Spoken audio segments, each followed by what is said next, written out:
아니나 하나님이 말씀한 대로 하나님이 말씀한 시기가 되어서 하나님의 명령한 대로. 자, 아브라함이 어떻게 했다고요? 하나님이 말씀하신 대로 예 하고 그대로 했어요. 아브라함이 물론 불순종할 때도 있었습니다만 아브라함의 전 생애를 보면 말씀대로 하는 거예요. 말씀대로. 하나님이 말씀하면 예 하는 거예요. 자, 그가 부름받을 때도 한번 볼까요? 자, 12장에 보면 이렇게 기록이 되죠. 자, 12장을 한번 찾아서 한번 봅니다. 자, 12장. 하나님이 아브라함을 불러내신데 예 하고 나왔어요. 내 말만 들으면 너 큰 민족이 되고 너에게 큰 복을 줄 거다 라고 얘기하면서 4절에 보세요. 4절 읽습니다. 시작. 이에 아브라함이 여호와의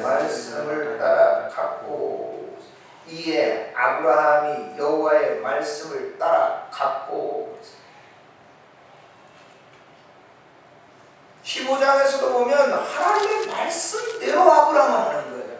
아브라함 실수를 해요. 그런데 하나님 말씀하시면 그 말씀대로 또 금방 순종합니다. 사람이 생각을 가지고 이럴 때 자기 생각이 앞세울 때는 실패를 하죠. 실수를 하죠. 근데 아브라함은 금방 그 실수를 하고 인정을 해요. 그리고 돌아서서 하나님 말씀대로 끝나요. 이게 아브라함의 믿음 생활이었어요.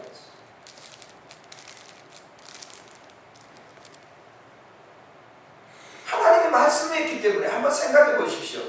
오늘 이 본문에 보면은 하나님께서 100세에 너 아들 얻을 거다. 아들을 낳았어요. 아들을 낳았는데 100살에 얻은 아들이 얼마나 귀하겠어요. 근데 하나님이 야 할례를 행하라 그랬어요. 할례라고 하는 것은 요즘 고래 잡는 거죠. 할례를 행하라고 하는데 지금처럼 의료시설이 그렇게 좋은 그런 병원에서 할례하는 게 아니라 뭐예요? 그때 당시에는 돌멩이 가지고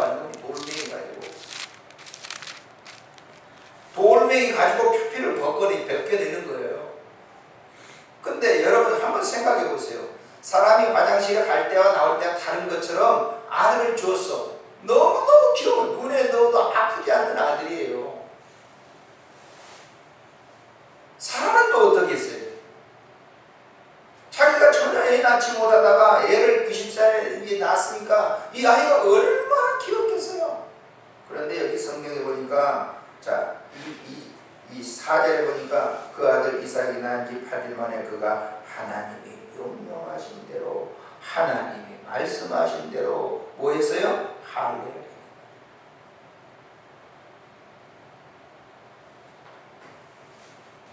그래서 이 바울사도는 로마서 4장에서 믿음으로 하나님 말씀하시면 아브라함은 무조건 믿음으로 예하고 갔어요. 예하고. 조금도 의심하지 않아요. 하나님 말씀하시면 예 했단 말이에요.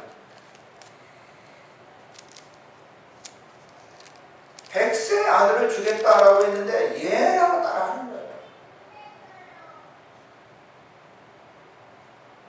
사랑하는 성도들이요, 우리가 믿음 생활을 할 때 저도 목사이지만 하나님의 말씀을 그렇게 많이 읽었는데 우리가 삶의 현장에 갈 때 내 생각이 앞장설 때가 많아요. 어떤 사회적인 분석을 했을 때 이게 이렇게 해서 되냐 안 되느냐 할 때는 하나님은 뒤로 제껴놓고 할 때가 너무 많다고. 하나님 말씀이면 되는데 주저하는 거죠. 그래서 실패하는 경우가 많아요.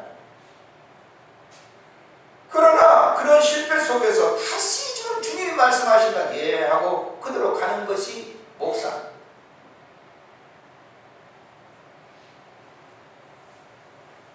우리가 성경을 볼 때 우리의 이성이라든지 가지고 있는 지성으로 이 성경을 분석하게 되면요 하나도 이치에 맞지 않아요.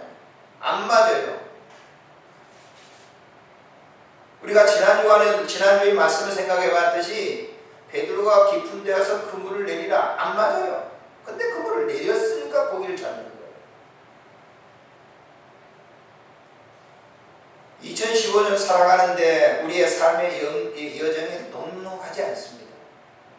지금 이 시점에도 우리가 내일 내다보면 그렇게 넉넉한 세상이 아니에요. 앞이 깜깜하죠. 그러나 하나님 말씀을 믿고 가시기를 주의 이름으로 축복합니다.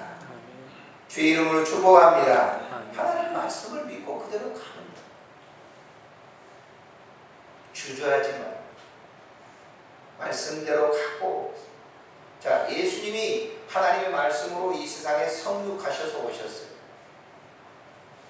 마리아의 몸에, 마리아의 몸에서 나셨어요. 동정녀 마리아의 몸에서 나셨어요. 근데 이 마리아 자신도 자기 아들이지만은, 이분은 아들이지만은 하나님이시라고 하는 것을 그가 확신했어요. 그러니까 아들이지만은 자기가 낳은 아들이에요. 그러나 이건 하나님이시기 때문에 아들이지만은 하나님의 하시는 말씀으로 그는 받아들였어요. 한 사건이 있어요. 자, 한번 보실까요? 자, 요한복음에 보십시오. 요한복음 2장을 한번 보십시오.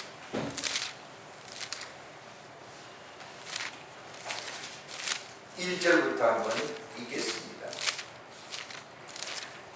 2장 1절부터 읽습니다. 시작. 사흘째 되던 날 갈릴리 가나에 혼례가 있어 예수의 어머니도 거기 계시고 예수와 그 제자들도 혼례의 청함을 받았더니, 중요한 얘기입니다. 3절에 포도주가 떨어지자 예수의 어머니가 예수에게 이르되 저들에게 포도주가 없다 하니 예수께서 이르시되 여자여, 자기 어머니한테 하는 얘기예요.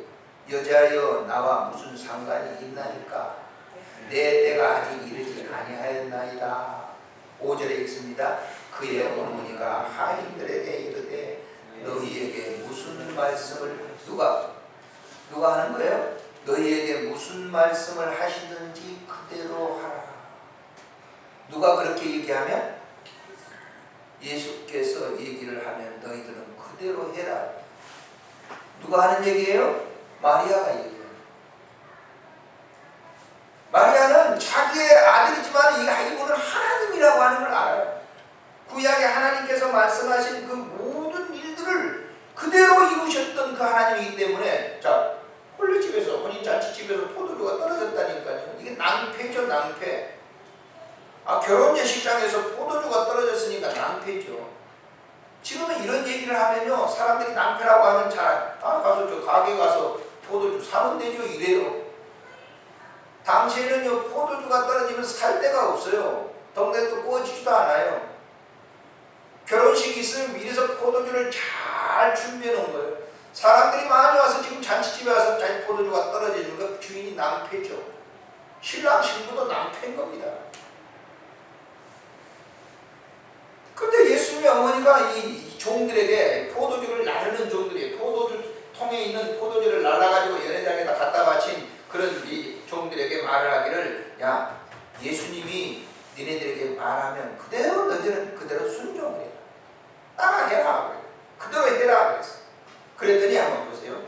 자, 6절에 읽겠습니다. 거기에 유대인의 정결 예식을 따라 조세통 드는 돌 항아리 6이 넣어 있는지라 예수께서 그들에게 이르시되 항아리에 물을 채우라 하신즉, 항아리에 물을 채우라 하신즉 아기까지 채우니 이제는 떠서 연회장에 갖다 주라 하심에 갖다 주었더니 뭐해요? 포도주가 아주 극상의 포도주, 최고의 포도주. 그래서 연회장이 그 포도주를 먹어보더니 놀래는 거예요. 대부분 결혼 예식장에서 포도주를 이렇게 내는데 나에게 이렇게 좀 사람들이 안 가고 그러면 말이죠, 좀 좋지 않은 포도주를 내는데 이 포도주는 말이죠, 처음 나온 것보다 훨씬 더 맛이 있는 포도주. 누가 하신 거죠? 하나님의 말씀이 하신 거예요. 성경을 깊이 한번 보세요. 물이 포도주가 된다. 여기 하인들이 예수님을 아는지 모르는지 몰라요. 그러나 예수님의 그 앞에 섰을 때 그 말의 권세에 압도된 것이라는 그렇게 생각해요. 다른 사람 말하고 달라요. 그분의 말은 그대로 될 것이라고 하는 것을 이 종들이 이 포도주를 나르는 아이들이 알았단 말이에요. 여러분, 하나님의 말씀을 받을 때 이 권위, 하나님의 말씀의 권위, 거기에 압도되시기를 주 이름으로 축복합니다. 압도돼야 돼요. 그래서 이 아이들은 가서 물을 떠다가 기르는 거예요. 물을 떴을 때까지만 해도 물이에요. 물을 가지고 왔을 때도 물이에요. 항아리에 부었을 때도 물이었어요. 그런데 그 항아리에 물을 떠서 그 물을 떠가지고 다시 담아가지고 주인이 담아서 다시 연회장에 갖다 주었을 때 물이 포도주가 순종입니다. 순종이 이처럼 귀중합니다.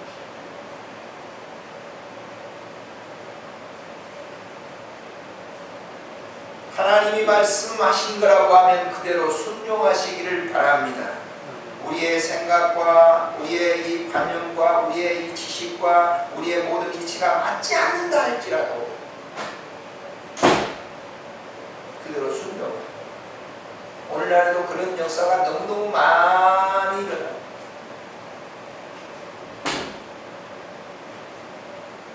영성에 깊은 분들이 쓴 책들을 보면 다 그런 보도라고 해서 다 그런 보도.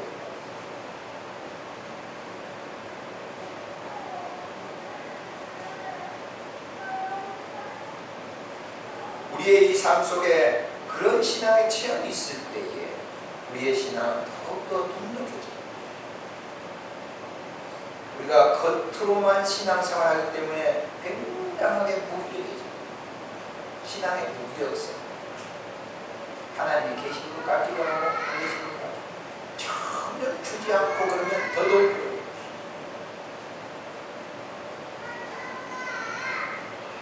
교회가 비우는 이유도 마찬가지예요.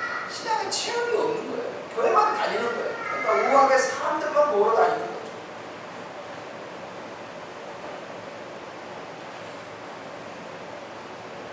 그런 신앙은 다람쥐가 있으면 사람입니다. 아마 존재해야 합니다. 너무너무 소중한 것입니다. 결론 부분입니다. 오늘 이 본문 속에서 아브라함이 하나님의 말씀 대로 했습니다. 하나님의 말씀대로 순종했습니다. 사라가 그 말씀대로 순종했더니 맨 마지막 6절에 이렇게 본문에 돌아와서 한번 보세요. 시작. 사라가 이르되 하나님이 나를 웃게 하시니 듣는다. 나와 함께 뭐한다? 웃으시. 하나님이 나를 웃게 하시니 이 말 뭐예요? 기쁨, 즐거움. 신앙생활은 즐거움으로 기뻐야 돼. 교회 나오는 것이 기뻐야 돼. 기도하는 생활이 기뻐야 돼. 믿음 생활이 기뻐야 된다.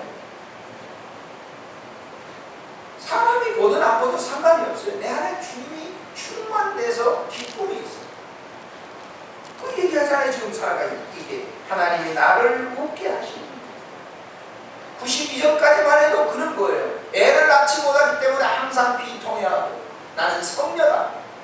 자식을 못 낳는, 자기 몸종 항아리 자식을 낳는데 자기는 자식을 못 낳는 그런 이 형편에 있는 그에게 얼마나 삶이 우울하고 고통스럽겠어요. 세상의 방법으로 별 방법을 다 동원해봤지만 만족을 취하지 못했어요. 웃음이 없었어요. 그러나 자식을 낳고 보니까 비로소 웃게 하시니 그뿐만 아니라 주변에 있는 사람이 다 그런 영향을 받게 됩니다. 내게 누가 젖을 줄 수 있다고 얘기했는가? 그러나 이 현장에는 내가 젖을 아들에게 먹이게 됐다. 한 해를 살아가면서 우리의 삶의 여정 속에 지금 볼 때 갑니다. 잡힐 것 같지 않아요. 그러나 주의 말씀이기 때문에 묵묵하게 걸어나가시기를 바랍니다. 그때 우리의 삶의 현장 속에서 반드시 웃게 할 날이 오게 될 것입니다. 기도하겠습니다. 좋으신 하나님 은혜를 참